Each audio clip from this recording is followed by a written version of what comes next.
পুরানি গ্রামে পঙ্কজ নামে এক ছেলে থাকতো। সে অনেক বুদ্ধিমান বাচ্চা ছিল।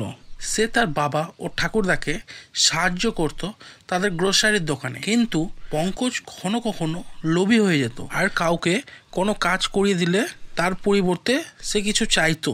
একদিন তার বাবা মা তার আত্মীয়র বাড়ি শহরের বাইরে যায়, আর তার কিছুক্ষণ পর তার বাড়িতে তার ঠাকুরদার বন্ধু আসে, রাম সিং।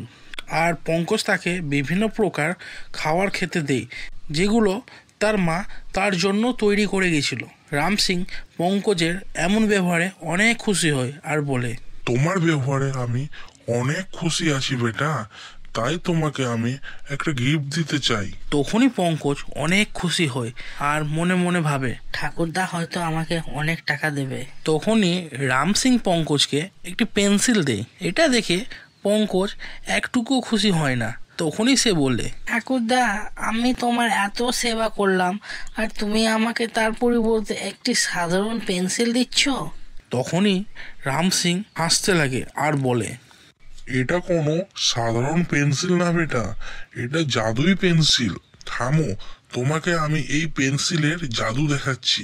রাম সিং একটি পেপারে একটি সাইকেল ড্র করে এবং একটি মন্ত্র বলে।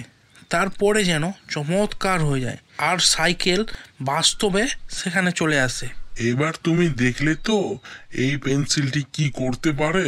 তুমি যখনই কোনো কিছু এই পেন্সিল দিয়ে ড্র করবে, তখনই সেটি বাস্তবে পরিণত হবে। বাহ দাদু ভাই, এটা তো চমৎকার আছে। কিন্তু বাবু, তোমাকে খেয়াল রাখতে হবে যাতে তুমি ভয়ঙ্কর কিছু ড্র না করো, যেমন বন্দুক, চাকু, আর কারো যাতে কোনো ক্ষতি না হয়।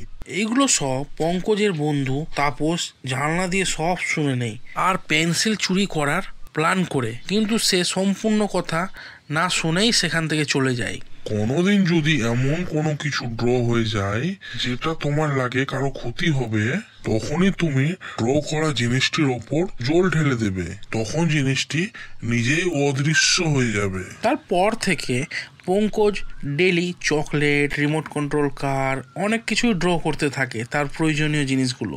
একদিন সকালে পঙ্কজ তার জাদুই পেন্সিলটি খুঁজে পাচ্ছিল না, কারণ তার আগের দিন রাত্রে তার বন্ধু তাপস সে পেন্সিলটি চুরি করে বাড়ি নিয়ে চলে আসে আর বলে, আমি এমন এক পশুর চিত্র আঁকতে চাই যাকে দেখে সবাই ভয় পায় আর আমি সবার থেকে শক্তিশালী হয়ে উঠি। চলো আমি একটি কুকুর ড্র করি। না না, সিংহ ঠিক হবে, সিংহই ড্র করি। তখনই তাপস একটি সিংহের চিত্র ড্র করে আর তার সামনে একটি জীবন্ত সিংহ চলে আসে।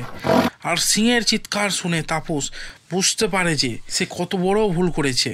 তখনই তাপস তাড়াতাড়ি করে বাড়ি থেকে বেরিয়ে যায় আর তার সঙ্গে সঙ্গে সিংহটি দৌড়ায়। বাইরে বেরোনোর পর সিংহটি বৃষ্টিতে ভিজে অদৃশ্য হয়ে যায় রাম সিংয়ের কথা অনুযায়ী। তারপর তাপস পঙ্কজের বাড়ি যেয়ে বলে, পঙ্কজ, আমার ভুল হয়ে গেছে বন্ধু, আমি তোর পেন্সিলটি চুরি করে নিয়েছিলাম, আমাকে তুই ক্ষমা করে দে।